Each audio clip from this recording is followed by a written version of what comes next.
Astagfirullah, saudaraku yang sedang menonton, izinkan aku membuka video ini dengan satu kalimat yang tidak boleh kita biarkan lewat begitu saja. Setiap orang ingin hidupnya dipenuhi ketenangan, kelapangan, keberkahan, dan doa yang mudah dikabulkan. Namun pada saat yang sama, banyak dari kita tanpa sadar melakukan perilaku-perilaku yang ternyata sangat dibenci Allah. Bukan dosa besar yang terlihat mencolok, tetapi kebiasaan kecil yang sering dilakukan dalam diam. Kebiasaan yang lama-kelamaan mengeraskan hati dan menutup pintu kebaikan tanpa disadari. Terima kasih sudah hadir kembali di kanal Ilmu Langit. Setiap detik yang kau berikan untuk mendengarkan video ini bukanlah kebetulan.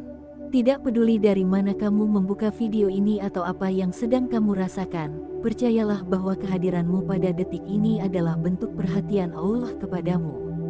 Mungkin ini adalah cara Allah mengetuk hatimu, memberikan tanda, atau mengingatkan sesuatu yang penting untuk perjalanan hidupmu. Jadi sebelum kita melangkah lebih jauh, silakan ketik angka 77 sebagai tanda bahwa kamu siap menerima energi kebaikan yang Allah kirimkan hari ini melalui pemahaman yang akan kita bahas bersama. Saudaraku, hidup manusia sangat dipengaruhi oleh kondisi hatinya. Jika hati bersih, maka jalan terasa ringan. Jika hati gelap, maka hidup terasa berat. Yang sering tidak kita sadari adalah bahwa kegelapan itu tidak selalu muncul dari dosa besar. Justru banyak datang dari perilaku yang tampak kecil, perilaku yang sering dianggap sepele, namun dibenci Allah. Perilaku yang kadang tidak terasa salah, tapi mampu menghapus ketenangan batin sedikit demi sedikit. Di bagian pertama ini, kita akan membahas awal dari kebiasaan-kebiasaan yang diam-diam merusak hubungan kita dengan Allah. Dan seluruh pembahasan ini akan mengalir rapi hingga masuk ke bagian 2, bagian 3, sampai pada kesimpulan. Semua dirangkai agar hati siap menerima dan memahami dengan sebenar-benarnya. Mari kita mulai dengan fondasi pertama. Perilaku yang paling sering dianggap sepele adalah ketika seseorang meremehkan dosa kecil. Banyak orang merasa aman karena merasa tidak melakukan dosa besar. Padahal dosa kecil yang dibiarkan menumpuk dapat menyelimuti hati seperti debu yang menutup kaca. Kaca tidak menjadi keruh karena satu debu. Ia menjadi keruh karena debu kecil yang tidak pernah dibersihkan. Begitu pula hati. Sering sekali seseorang berkata bahwa itu hanya satu kata kasar kecil, satu lirikan mata kecil, satu olokan kecil, satu komentar kecil. Namun komentar kecil itulah yang membekukan rasa empati. Olokan kecil itulah yang membuka pintu kesombongan. Dan dosa kecil itulah yang perlahan menjauhkan seseorang dari cahaya kebaikan. Perilaku selanjutnya yang juga sering dilakukan tanpa sadar adalah menyakiti hati orang tua dalam bentuk paling sederhana. Tidak harus berupa ucapan keras. Kadang hanya wajah yang cemberut, respon yang ditunda, atau nada bicara yang tidak hangat sudah cukup untuk melukai hati mereka. Banyak orang mencari keberkahan, tetapi ia tidak sadar bahwa keberkahan itu seringkali tertahan hanya karena satu kebiasaan kecil yang tidak ia jaga kepada kedua orang tuanya. Dan Allah membenci sikap tidak hormat meskipun bentuknya sangat kecil. Kemudian ada satu perilaku lain yang sangat sering dianggap sekadar gurauan, yaitu berbicara tanpa mempertimbangkan perasaan orang lain. Dalam dunia yang serba cepat seperti sekarang, banyak orang berlomba ingin terlihat lucu atau berwawasan tanpa memperhatikan apakah ucapannya melukai seseorang. Lidah manusia sangat ringan. Ia tidak memakan tenaga, tapi luka dari lidah bisa mengendap bertahun-tahun dalam hati seseorang. Allah tidak menyukai ucapan yang merendahkan, meskipun disampaikan dengan alasan bercanda. Saudaraku yang dirahmati Allah, 3. Perilaku ini seperti pintu kecil yang jika dibuka sedikit demi sedikit akan membuat seluruh benteng hati retak. Dan retakan hati itu yang membuat hidup terasa hampa, hubungan mudah retak, rezeki terasa hambat, dan ibadah kehilangan rasa. Itulah mengapa Allah tidak menyukai kebiasaan-kebiasaan kecil ini, meskipun di mata manusia ia terlihat biasa saja. Sambil mendengarkan ini, coba rasakan apakah salah satu dari 3 perilaku tadi pernah tinggal dalam hidupmu. Tidak ada manusia yang sempurna. Yang Allah cintai bukanlah hamba yang tidak pernah salah, tetapi hamba yang menyadari kesalahannya dan mau memperbaikinya. Jika hatimu saat ini sedang merespon lembut pesan ini, maka itu adalah tanda bahwa Allah masih menjaga hatimu. Sebagai bentuk sambungan energi positif antara dirimu dan video ini, silakan ketik lagi angka 77 agar energi kebaikan itu terus berlanjut. Saudaraku, bagian pertama ini adalah pintu awal. Video ini tidak berhenti sampai di sini. Pada bagian kedua nanti, kita akan membahas perilaku-perilaku yang lebih dalam, lebih sering terjadi, dan lebih dekat dengan kehidupan sehari-hari. Perilaku yang tanpa disadari mengubah cara kita merasakan dunia, mengubah cara kita memandang orang lain, dan perlahan mengubah cara Allah menilai hati kita. Bagian satu ini adalah pondasi agar hati siap menerima pembahasan lanjutan. Karena jika pondasi ini tidak diletakkan sejak awal, maka bagian 2 dan 3 tidak akan meresap dengan baik. Dan pada akhir video nanti, kita akan merangkum semuanya menjadi satu kesimpulan yang mampu mengubah cara kita hidup dan cara kita mendekat kepada Allah. Jika di antara kalimat-kalimat ini ada bagian yang menyentuh hatimu, itu artinya Allah sedang mempersiapkan sesuatu untukmu. Tetaplah bersama sampai akhir, karena perjalanan kita baru dimulai, dan cahaya yang kita kejar masih menunggu di depan.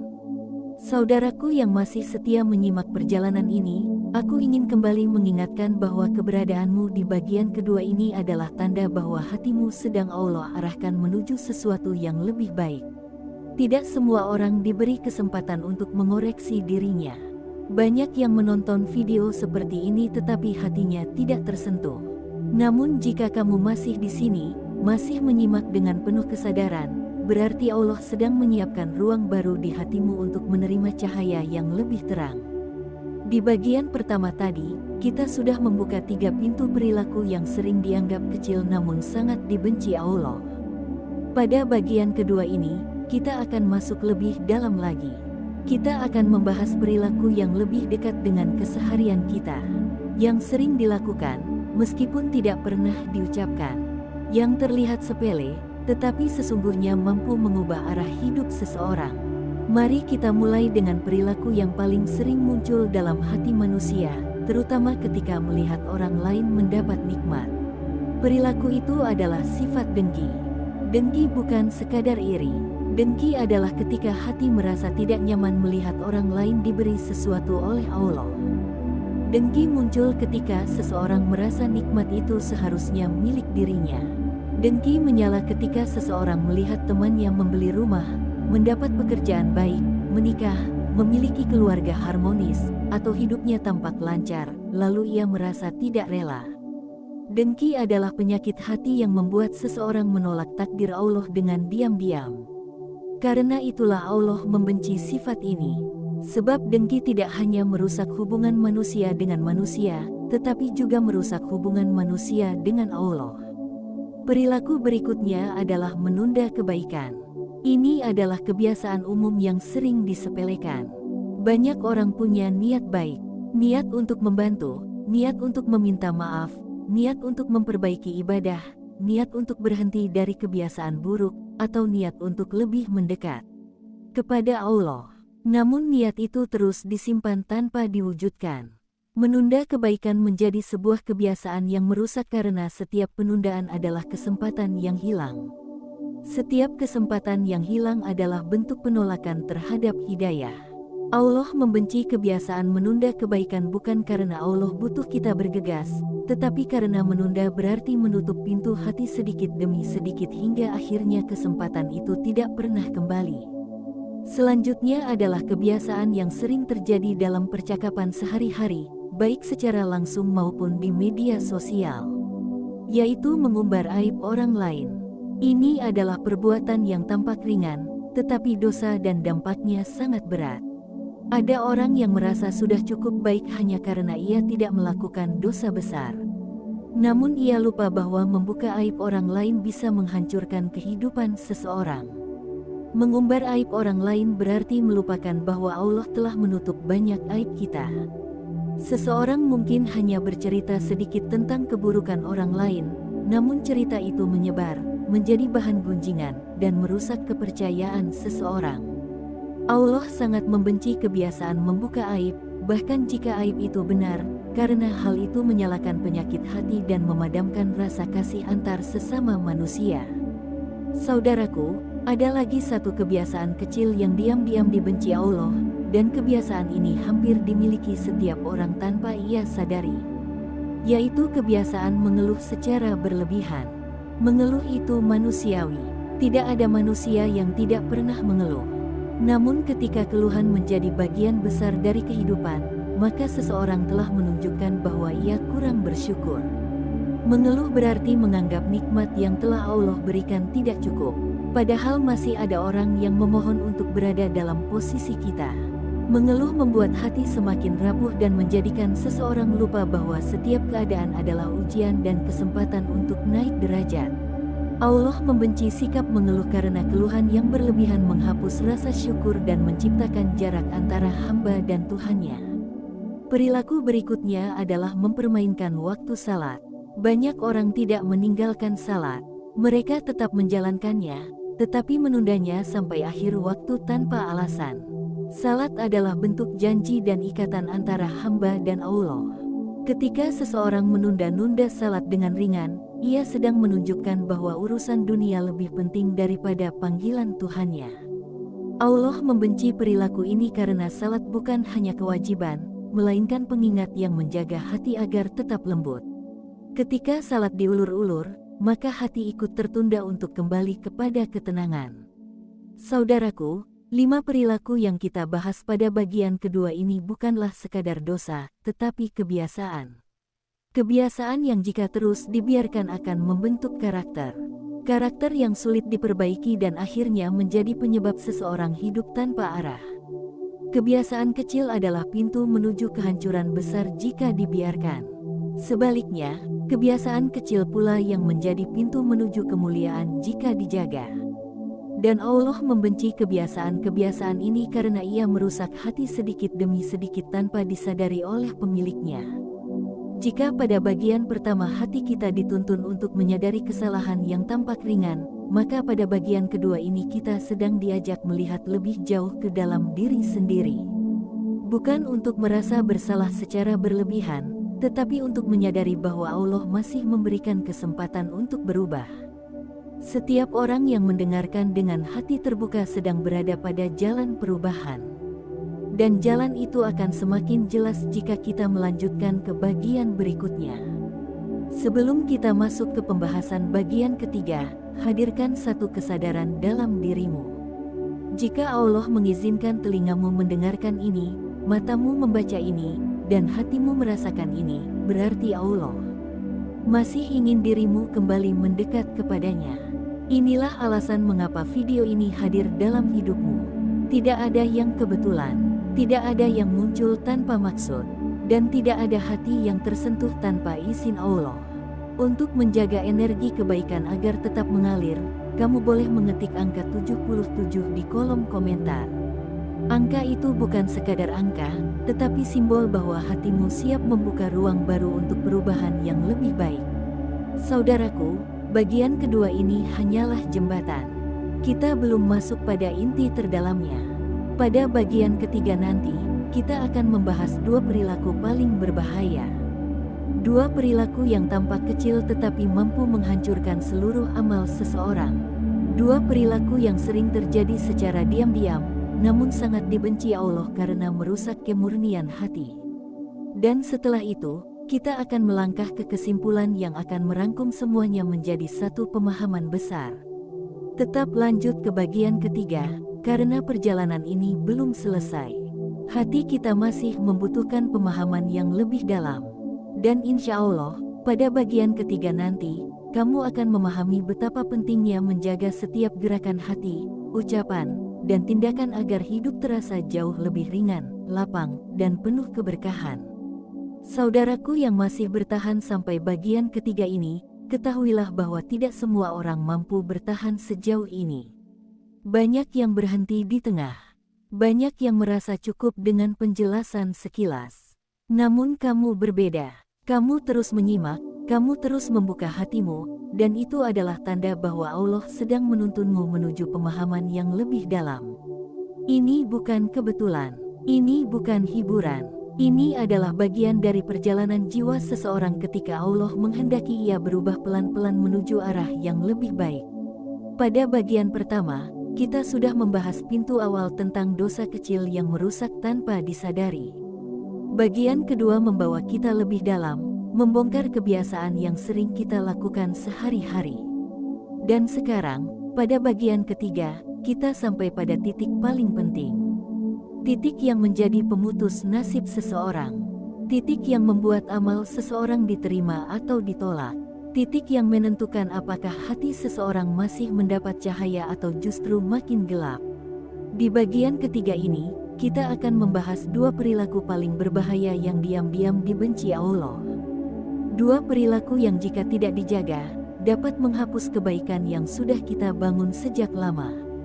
Dan yang paling menakutkan, dua perilaku ini sering terjadi tanpa seseorang menyadari bahwa ia sedang melakukannya.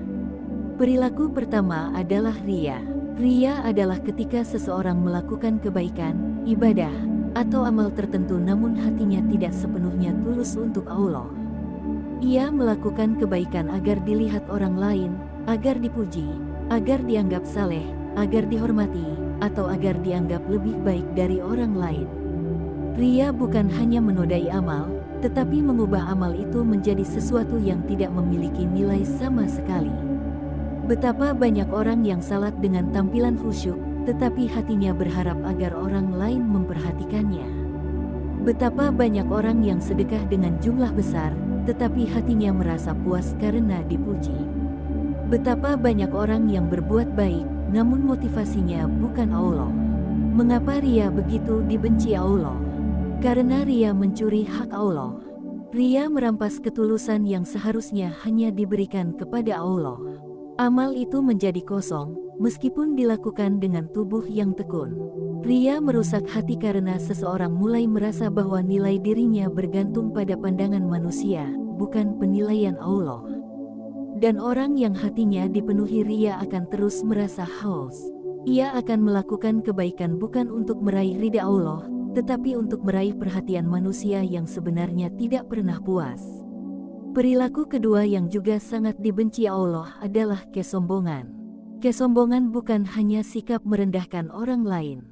Kesombongan adalah ketika seseorang merasa dirinya lebih hebat, lebih saleh, lebih baik, lebih pintar, atau lebih tinggi kedudukannya dibandingkan orang lain. Kesombongan adalah ketika seseorang tidak lagi melihat nikmat sebagai pemberian Allah, tetapi merasa seolah nikmat itu datang karena usahanya sendiri. Kesombongan adalah ketika hati mulai meyakini bahwa ia lebih layak dihormati daripada orang lain. Kesombongan membuat seseorang sulit menerima nasihat. Kesombongan membuat seseorang sulit memaafkan. Kesombongan membuat seseorang merasa dirinya paling benar. Kesombongan membuat seseorang enggan mengakui kesalahan. Dan yang paling menakutkan, kesombongan membuat seseorang merasa tidak membutuhkan Allah. Itulah mengapa kesombongan menjadi salah satu perilaku yang sangat dibenci Allah, bahkan lebih buruk daripada banyak dosa lainnya. Dua perilaku ini, riya dan sombong, bukan hanya merusak amal seseorang di dunia, tetapi juga merusak hubungan seseorang dengan Allah. Amal seseorang mungkin banyak, salatnya rajin, sedekahnya besar, bacaannya bagus. Namun jika dua penyakit ini tinggal di hatinya, maka amal itu bagai istana pasir yang hancur ketika gelombang datang. Saudaraku, penyakit riya dan sombong sangat halus. Begitu halus hingga kadang seseorang merasa bahwa ia sudah tulus, padahal dalam hatinya masih ada bagian kecil yang ingin dipuji. Kadang seseorang merasa dirinya rendah hati, padahal diam-diam ia merasa lebih baik daripada orang lain. Inilah sebabnya mengapa dua perilaku ini begitu ditakuti oleh para ulama terdahulu. Mereka lebih takut pada riya dibanding takut pada dosa lain. Mereka lebih takut pada sombong dibanding takut pada kehilangan harta. Karena dua penyakit ini tinggal di hati, tempat yang tidak bisa dilihat manusia lain, tetapi sangat jelas dalam pandangan Allah. Jika kamu mendengarkan bagian ini dengan hati yang terasa bergerak, maka itu adalah tanda bahwa hatimu sedang dilunakkan oleh Allah. Tidak semua hati memiliki sensitivitas seperti itu. Ada hati yang keras, ada hati yang gelap, ada hati yang tidak lagi merasakan apapun ketika diperingatkan. Namun jika hatimu masih lembut, masih bisa merasakan getaran kecil ketika mendengar tentang ria dan sombong, maka itu berarti Allah masih menjagamu dari kegelapan yang lebih besar. Saudaraku, 2 perilaku ini menjadi penutup dari 10 perilaku yang diam-diam dibenci Allah. Perilaku yang sering terjadi tanpa kita sadari. Perilaku yang mampu menghapus keberkahan hidup. Perilaku yang dapat menjauhkan seseorang dari cahaya meskipun ia merasa sudah banyak beribadah. Semua ini bukan untuk membuat kita takut berlebihan, tetapi agar kita menyadari bahwa menjaga hati adalah tugas hidup yang tidak boleh diabaikan. Karena itu, jika kamu sudah sampai di sini, aku ingin mengajakmu untuk mengaktifkan energi kebaikan dalam dirimu. Tulis angka 77 sebagai tanda bahwa hatimu siap dibersihkan dan diperbaiki. Bukan untuk dilihat orang lain, tetapi untuk dirimu sendiri. Untuk mengingatkan bahwa kamu siap berubah demi dirimu dan demi kebaikan hidupmu. Sebelum kita masuk ke bagian kesimpulan nanti, renungkan sejenak bahwa kegelisahan hati, kekosongan batin, sulitnya rezeki, atau terhambatnya doa kadang bukan karena kurangnya usaha, tetapi karena adanya perilaku yang diam-diam membuat Allah tidak menyukai apa yang kita lakukan. Ketika seseorang memperbaiki hatinya, seluruh urusan akan ikut diperbaiki oleh Allah. Ketika seseorang membersihkan niatnya, hidupnya menjadi lebih ringan. Ketika seseorang merendahkan dirinya di hadapan Allah, hatinya menjadi lebih tenang. Bagian ketiga ini adalah puncak dari perjalanan kita. Namun perjalanan ini belum berakhir. Setelah ini ada kesimpulan yang akan merangkum semua hal yang kita bahas. Kesimpulan yang akan menegaskan kembali pesan utamanya. Kesimpulan yang akan membuat semuanya menjadi satu gambaran besar tentang bagaimana Allah ingin hati kita kembali lembut, kembali bersih, dan kembali dekat kepadanya. Jika hati kamu siap melangkah ke tahap terakhir, maka lanjutkan ke kesimpulan. Karena di bagian kesimpulan nanti, kita akan mengikat semua pembahasan menjadi satu pemahaman yang akan mengubah cara kita melihat diri sendiri dan cara kita menjalani hidup.